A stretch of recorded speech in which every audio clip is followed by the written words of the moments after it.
Guys, we did it! Nakita niyo naman siguro yung itsura ni Diana kanina na pahiyang-pahiya siya. Yun talaga yung bagay sa kanya. I thought she was about to cry nga eh. Oh, poor Diana. She got in so much trouble.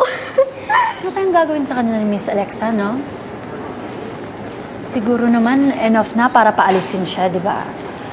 Kung hindi pa rin, well, hindi lang ipis at daga ang makakapasok dito sa hotel na to. Baka magka-plague nga eh. Bakit? Iimbitahan mo yung kapwa-insekto mo na kasing kadiri ng asal mo? Actually, aminin mo nga sa akin. Ikaw ang sumabotay ng presentation ko, no? Watch it, Diana. Wala ka namang proof para pagbintangan mo ko. Proof? Kailangan ko pa ba nun? Hindi pa ba sapat na inggitera ka? At kanina, kitang-kita ko, puro kangisi kayo ng mga kaibigan mo. Anong gusto mo? Umiyak kami? Diana, hindi mo alam kung gaano katawa-tawa yung presentation mo kanina, kaya natatawa kami. Ang galing-galing mo kasi. O halika, kay Miss Alexa ka magtawa. Halika! Ano ba, Diana? Masakit ha? Halika na! Ano ba, Diana? Masakit! Nasasaktan Diana! ako!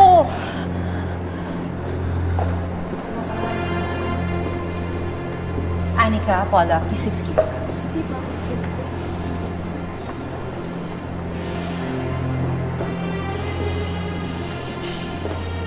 Nag-away ba kayo? Miss Alexa, ito po kasing si Diana eh. Sinusugod ako bigla-bigla, tapos wala naman ang ginagawa sa kanya. Ah, yan. Diyan ka magaling eh. Sa pag-arte at pagsisinungaling. Miss Alexa, malakas ang putok ko na siyang sumira ng presentation ko. Ashley, is this true? Hindi po. Miss Alexa, nung buhay pa po ang mommy namin, lagi niya po sinasabi sa amin na wag na kami mag-away ni Diana. Pero lagi pa rin kami nag-aaway. Ang gusto ko lang po talaga mangyari ngayon ay magkaayos na kami para kay mommy. Diana, kung nandito ang mami niyo ngayon, sa tingin mo ba gugustuhin niya na makita kayo nag-aaway magkapatid? Hindi po.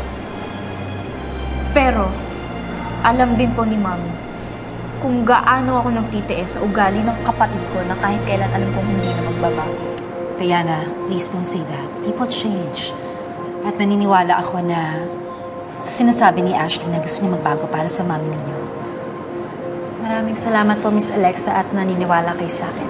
Ashley, pareho kayo ni Diana na pinagkakatiwalaan. Miss Alexa, hindi siya karapat-dapat pagkatiwalaan. Binigyan ko kayo ng pagkakataon na magkasama dito at alam mo kung ano ang dahilan nun, Diana.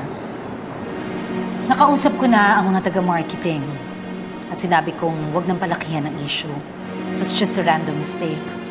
Ngayon, ayoko nang makarating pa sa kanila na nag-aaway na naman kayo magkapatid. Miss Alexa, pasensya na po dun sa nangyari. I mean, si Diana nga po yung napahiya, pero ako naman yung napagdiskitahan. Ang sana lang po, hindi na ulitin yun ni Diana. Diana, kung totoo ang sinasabi mo na inspirasyon mo ang mami mo sa lahat-lahat ng ginagawa mo, hindi nasasama ang loob mo kay Ashley. You'll just strive harder to settle your differences.